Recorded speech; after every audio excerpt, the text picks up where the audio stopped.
So hello traders, ಇವತ್ತು ನಾವು top down ಅನಾಲಿಸಿಸ್ನ ಕಲ್ತೀವಿ. ಟಾಪ್ ಡೌನ್ ಅನಾಲಿಸಿಸ್ ಅಂದರೆ ಮಲ್ಟಿಪಲ್ ಟೈಮ್ ಫ್ರೇಮ್ ಅನಾಲಿಸಿಸ್ ಅಂತೀವಿ. So multiple time frame analysis ಹೆಂಗೆ ಮಾಡ್ಬೇಕಂದ್ರೆ, ಲೈಕ್ ನೋಡಿರಿ, ಫಾರ್ ಎಕ್ಸಾಂಪಲ್ ಈಗ ನೀವು ಇನ್ವೆಸ್ಟರ್ ಅಂದ್ಕೊಳ್ಳಿ.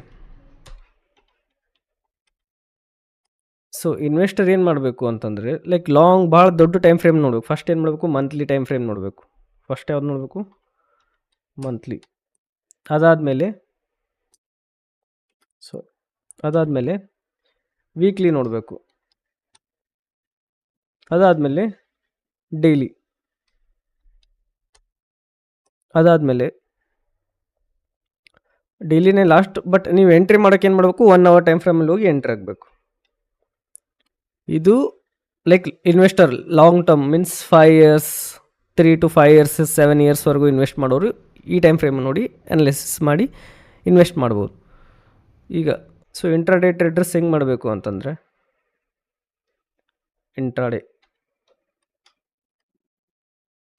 ಇಂಟ್ರಾಡೇ ಇದ್ದವರು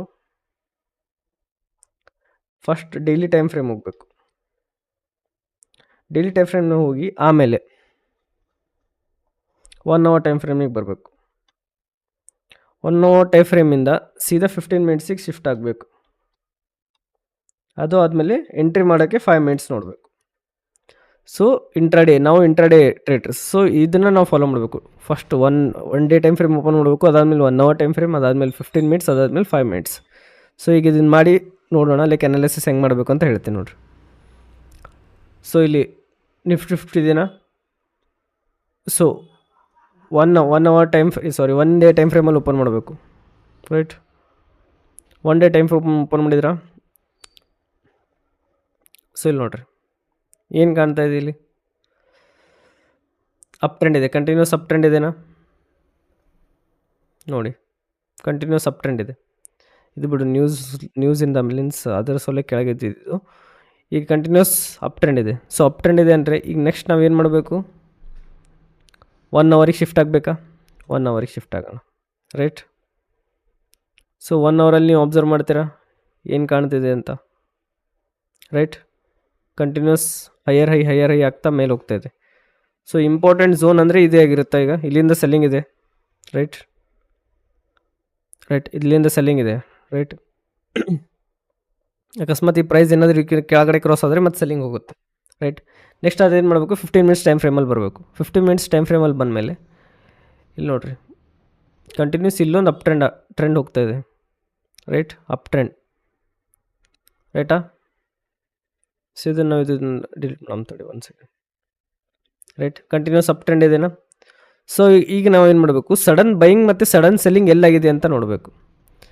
ಸೊ ಸಡನ್ ಬೈಯಿಂಗ್ ಎಲ್ಲಿ ಇಲ್ಲಾಗಿದೆನಾ, ಈ ಪಾಯಿಂಟಲ್ಲಿ, ರೈಟ್. ಈ ಪಾಯಿಂಟಲ್ಲಿ ಸಡನ್ ಬೈಯಿಂಗ್ ಆಗಿದೆ, ರೈಟ್. ಇದೊಂದು ಝೋನ್ನ ಡ್ರಾ ಮಾಡ್ಕೋಬೇಕು. ಸೊ ಅದಾದಮೇಲೆ ಮತ್ತೆ ಎಲ್ಲೆಲ್ಲಿ ಸಡನ್ ಬೈಯಿಂಗ್ ಆಗಿದೆ ನೋಡಿ, ಇಲ್ಲಿಂದ ಸಡನ್ ಬೈ ಮೀನ್ಸ್ ಈ ಪಾಯಿಂಟ್ ಮತ್ತು ಈ ಪಾಯಿಂಟಿಂದ ಸಡನ್ ಬೈಯಿಂಗ್ ಆಗಿದೆ, ರೈಟ್. ಈ ಪಾಯಿಂಟಿಂದ ಸಡನ್ ಬೈಯಿಂಗ್ ಆಗಿದೆ ಅಂದ್ಕೊಳ್ಳಿ, ರೈಟ್. ನೆಕ್ಸ್ಟ್ ನೋಡಿರಿ, ಮತ್ತೆ ಎಲ್ಲೆಲ್ಲಿ ಬೈಯಿಂಗ್ ಆಗಿದೆ, ಸಡನ್ ಬೈಯಿಂಗ್ ಈ ಪಾಯಿಂಟಲ್ಲಿ ಆಗಿದೆನಾ, ಮತ್ತು ಇಲ್ಲಿ ಈ ಪಾಯಿಂಟಲ್ಲಿ ಬೈಯಿಂಗ್ ಆಗಿದೆ, ಈ ಪಾಯಿಂಟಲ್ಲಿ ಬೈಯಿಂಗ್ ಆಗಿದೆ. ಸೊ ಇದು ನಮ್ದು ಇಂಪಾರ್ಟೆಂಟ್ ಝೋನ್ ಆಗುತ್ತಾ. ಸೊ ಇಲ್ಲೊಂದು ಡ್ರಾ ಮಾಡ್ತೀನ ನಾನು, ರೈಟ್.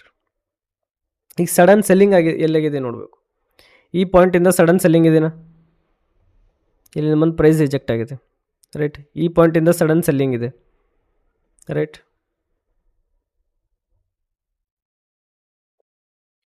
ನೋಡಿ, ಈ ಪಾಯಿಂಟಿಂದ ಸೆಲ್ಲಿಂಗ್ ಇದೆ, ಈ ಪಾಯಿಂಟಿಂದ ಸೆಲ್ಲಿಂಗ್ ಇದೆ, ರೈಟ್. ಈ ಪಾಯಿಂಟಿಂದ ಸಡನ್ ಸೆಲ್ಲಿಂಗ್ ಇದೆ. ಸೊ ಇದನ್ನು ನಾವು ಡ್ರಾ ಮಾಡಿದ್ಮೇಲೆ 5 minutesಗೆ ಮತ್ತೆ ಶಿಫ್ಟ್ ಆಗಬೇಕು. 5 minutesಲ್ಲಿ ಶಿಫ್ಟ್ ಆದಮೇಲೆ ಈಗ ನೀವು ನೋಡ್ತಿರ್ತೀರಲ್ಲ, ಇದು ನಮ್ಮದು ಇಂಪಾರ್ಟೆಂಟ್ ಝೋನ್ಸ್. ಸೊ ಇದು ಬ್ರೇಕ್ ಆದರೆ ಪ್ರೈಸ್ ಎಲ್ಲಿವರೆಗೂ ಬರ್ಬೋದು, ಇಲ್ಲಿವರೆಗೂ ಬರ್ಬೋದು, ಬಂದು ಮತ್ತೆ ಮೇಲ್ಗಡೆ ಹೋಗ್ಬೋದು. ವೇಟ್, ನಾನು ನಿಮ್ಗೆ ಹೇಳ್ತೀನಿ. ಸೊ ಹಿಂಗೆ ಮಾಡಿ ಈ ಪ್ರೈಸ್ ಇಲ್ಲಿ ಬ್ರೇಕ್ ಆಯಿತು ಅಂದ್ಕೊಳ್ಳಿ, ರಿವರ್ಸ್ ಹೋಗಿ ಇಲ್ಲಿವರೆಗೂ ಬರುತ್ತೆ, ಮತ್ತು ಇಲ್ಲಿಂದ ಬೈಯಿಂಗ್ ಹೋಗ್ಬೋದು ಈ ಸರ್, ರೈಟ್. ಇಲ್ಲಾಂದರೆ ಇಲ್ಲಿ ಬಂದು ಮತ್ತೆ ಇಲ್ಲಿವರೆಗೂ ಫಾಲ್ ಆಗ್ಬೋದು. ಸೊ ಇದು ಬ್ರೇಕ್ ಆಯ್ತು ಅಂದರೆ ಇಲ್ಲಿವರೆಗೂ ಬರುತ್ತೆ. ಸೊ ಈ ಥರ ನೀವು ಅನಾಲಿಸಿಸ್ ಮಾಡಬೇಕು. ಇವಾಗ ನೋಡಿರಿ, ಮಲ್ಟಿಪಲ್ ಟೈಮ್ ಫ್ರೇಮ್ ಅನಾಲಿಸಿಸ್ ಮಾಡಿದ್ರೆ ನಿಮ್ಗೆ ಏನಾಗುತ್ತೆ ಅಂದರೆ ಇದು ಡೈಲಿ ರೂಟೀನ್ ಮಾಡಬೇಕು. ಮಾರ್ನಿಂಗ್ ಬೇಗ ಬರ್ತೀರಾ ಮೀನ್ಸ್ 9:15 ಮಾರ್ಕೆಟ್ ಸ್ಟಾರ್ಟ್. ಅದಕ್ಕಿಂತ ಮುಂಚೆ ಏನು ಮಾಡಬೇಕು, 15 ಮಿನಿಟ್ಸ್ ಮುಂಚೆ ಈ ಥರ ಎಲ್ಲ ನೀವು ಇಂಪಾರ್ಟೆಂಟ್ ಲೆವೆಲ್ಸ್ನ ನೀವು ಡ್ರಾ ಮಾಡಿ ಇಟ್ಕೋಬೇಕು ಎವ್ರಿ ಡೇ. ಇವು ನೀವು ರೆಗ್ಯುಲರ್ ಡೈಲಿ ಬೆಳಗ್ಗೆ ಬಂದು ಇದು ಮಾಡಿದರೆ ನಿಮಗೆ ಲೈಕ್ ಮಾರ್ಕೆಟ್ ಅನಾಲಿಸಿಸ್ ಮಾಡೋದು ಭಾಳ ಈಸಿ ಆಗುತ್ತೆ. ಸೊ ಇಲ್ಲಿ ನೋಡಿರಿ, ಇಲ್ಲಿಂದ ಬೈಯಿಂಗ್ ಬಂದಿದೆ. ಈಗ ಫಾಲ್ ಆದರೆ ಎಲ್ಲಿವರೆಗೂ ಫಾಲ್ ಆಗುತ್ತೆ, ಫಸ್ಟ್ ಫಾಲ್ ಆದರೆ ಇಲ್ಲಿವರೆಗೂ ಆಗುತ್ತಾ, ಇದು ಬ್ರೇಕ್ ಆಯ್ತಂದರೆ ನೆಕ್ಸ್ಟ್ ಇಲ್ಲಿವರೆಗೂ ಫಾಲ್ ಆಗುತ್ತೆ. ಸೊ ಈಗ ನೋಡಿರಿ, ಇದು ಬ್ರೇಕ್ ಆಯ್ತಂದ್ರೆ ನೆಕ್ಸ್ಟ್ ಎಲ್ಲಿವರೆಗೂ ಫಾಲ್ ಇದೆ ನೋಡಿರಿ, ನೆಕ್ಸ್ಟ್ ಸೀದಾ ಇಲ್ಲಿವರೆಗೂ ಫಾಲ್ ಇದೆ, ರೈಟ್. ಸೊ ಬೈಯಿಂಗ್ ಆದರೆ ಎಲ್ಲಿವರೆಗೂ, ಎಲ್ಲಿಂದ ಬೈಯಿಂಗ್ ಆಗುತ್ತೆ, ಈ ಪಾಯಿಂಟಿಂದ ಬೈಯಿಂಗ್ ಆಗುತ್ತಾ, ಈ ಪಾಯಿಂಟಿಂದ ಬೈಯಿಂಗ್ ಆಗುತ್ತಾ, ಈ ಪಾಯಿಂಟಿಂದ ಬೈಯಿಂಗ್ ಆಗುತ್ತಾ, ರೈಟ್. ಇಲ್ಲಿಂದ ಬೈಯಿಂಗ್ ಆಗ್ಬೋದು, ಇಲ್ಲಿಂದ ಬೈಯಿಂಗ್ ಆಗ್ಬೋದು, ಇಲ್ಲಿಂದ ಬೈಯಿಂಗ್ ಆಗ್ಬೋದು. ಸೆಲ್ ಆದರೆ ಈ ಪಾಯಿಂಟಿಂದ ಸೆಲ್ ಆಗುತ್ತಾ, ಈ ಪಾಯಿಂಟಿಂದ ಸೆಲ್ ಆಗುತ್ತಾ, ಈ ಪಾಯಿಂಟ್ ಮೀನ್ಸ್ ಇಷ್ಟು ನಾವು ಕ್ಯಾಪ್ಚರ್ ಮಾಡ್ಕೋಬೋದಾ, ಈ ಪಾಯಿಂಟ್ ಮತ್ತು ಈ ಪಾಯಿಂಟ್ ನಾವು ಕ್ಯಾಪ್ಚರ್ ಮಾಡ್ಕೋಬೋದಾ, ಬೈಯಿಂಗ್ ಆಗಲಿ ಸೆಲ್ಲಿಂಗ್ ಆಗಲಿ. ಸೊ ಈ ಥರ ನೀವು ಅನಾಲಿಸಿಸ್ ಮಾಡಬೇಕು. ಸೊ ಇಲ್ಲಿಂದ ಬೈಯಿಂಗ್ ಹೋದರೆ ನೆಕ್ಸ್ಟ್ ಇದು ಬ್ರೇಕ್ ಆದರೆ ಮತ್ತೆ ಬೈಯಿಂಗ್ ಹೋಗುತ್ತೆ, ರೈಟ್. ಬಂದರೆ ಸೆಲ್ಲಿಂಗ್ ಬಂದರೆ ಇಲ್ಲಿಂದನೇ ಬರಬೇಕು, ಈ ಪಾಯಿಂಟ್ ಬ್ರೇಕ್ ಆಗೋಕ್ಕಿಂತ ಮುಂಚೆ. ಸೊ ಈ ಥರ ನಾವು ಅನಾಲಿಸಿಸ್ ಮಾಡಬೇಕು. ಈ ಥರ ಅನಾಲಿಸಿಸ್ ಮಾಡೋದ್ರಿಂದ ನಮಗೆ ಏನಾಗುತ್ತೆ, ನೆಕ್ಸ್ಟ್ ಮೀನ್ಸ್ ಪ್ರೈಸ್ ಇಲ್ಲಿ ಇದು ಇಂಪಾರ್ಟೆಂಟ್ ಝೋನ್ ಇಲ್ಲಿವರೆಗೂ ಬಂದೇ ಬರುತ್ತಾನ ನಿಮ್ಮ ಮೈಂಡಾಗಿರುತ್ತೆ. ಇದು ಬ್ರೇಕ್, ಈ ಪಾಯಿಂಟ್ ಬ್ರೇಕ್ ಆದರೆ ಇಲ್ಲಿವರೆಗೂ ಬಂದೇ ಬರುತ್ತಾನ ನಿಮ್ಮ ತಲೆಗಿರುತ್ತೆ. ಅದೇ ಈ ಪಾಯಿಂಟ್ ಬ್ರೇಕ್ ಆದರೆ ಇಲ್ಲಿವರೆಗೂ ಬರುತ್ತೆ, ಈ ಪಾಯಿಂಟ್ ಬ್ರೇಕ್ ಆಯಿತು ಅಂದರೆ ಮತ್ತೆ ಇಲ್ಲಿವರೆಗೂ ಬರುತ್ತೆ. ಸೊ ಈ ಥರ ನೀವು ಅನಾಲಿಸಿಸ್ ಮಾಡಬೇಕು. ಈ ಥರ ಅನಾಲಿಸಿಸ್ ಮಾಡಿದ್ರೆ ಮಾರ್ಕೆಟ್ ಸ್ಟ್ರಕ್ಚರ್ನ ನೀವು ಈಸಿಯಾಗಿ ಅರ್ಥ ಆಗುತ್ತೆ. ನೆಕ್ಸ್ಟ್ ಮೂಮೆಂಟ್ನ ನೀವು ಈಸಿಯಾಗಿ ಪ್ರಿಡಿಕ್ಟ್ ಮಾಡ್ಬೋದು. ಸೊ ಇದನ್ನು ರೆಗ್ಯುಲರಾಗಿ ಡೈಲಿಯಾಗಿ ರೂಟೀನ್ ಮೀನ್ಸ್ ಡೈಲಿ ನೀವು ಬೆಳಗ್ಗೆ ಎದ್ದು ಇದನ್ನೇ ಮಾಡಬೇಕು ಮಾರ್ಕೆಟ್ ಸ್ಟಾರ್ಟ್ ಆಗೋಕ್ಕಿಂತ ಮುಂಚೆ. ಸೊ ಇದರಿಂದ ಏನಾಗುತ್ತೆ, ನೀವು ಅನಾಲಿಸಿಸ್ ಮಾಡೋದು ಈಸಿಯಾಗಿ ಕಲಿತೀರಿ, ಅರ್ಥ ಆಯ್ತಾ. ಸೊ ಇಲ್ಲಿವರೆಗೂ ಬಂತು, ಇಲ್ಲಿವರೆಗೂ ಬಂದ ಮೇಲೆ ಬೈಯಿಂಗ್ ಕ್ಯಾಂಡಲ್ ಆದರೆ ಬೈ ಆಗುತ್ತೆ, ಸೆಲ್ಲಿಂಗ್ ಕ್ಯಾಂಡಲ್ ಆದರೆ ಸೆಲ್ ಆಗುತ್ತೆ, ಬ್ರೇಕ್ ಆದರೆ ಸಿಂಪಲ್. ಇಲ್ಲಿ ಬಂತಾ, ಇಲ್ಲಿ ಬ್ರೇಕ್ ಆಯಿತಾ, ರಿವರ್ಸ್ ಹೋಗಿ ಮತ್ತೆ ಕೆಳಗಡೆ ಹೋಗುತ್ತೆ, ಮತ್ತೆ ಇಲ್ಲಿ ಬಂತಾ, ಬ್ರೇಕ್ ಆಯಿತಾ, ರಿವರ್ಸ್ ಆಯ್ತು, ಕೆಳಗಡೆ. ಇಷ್ಟೇ. So thank you guys.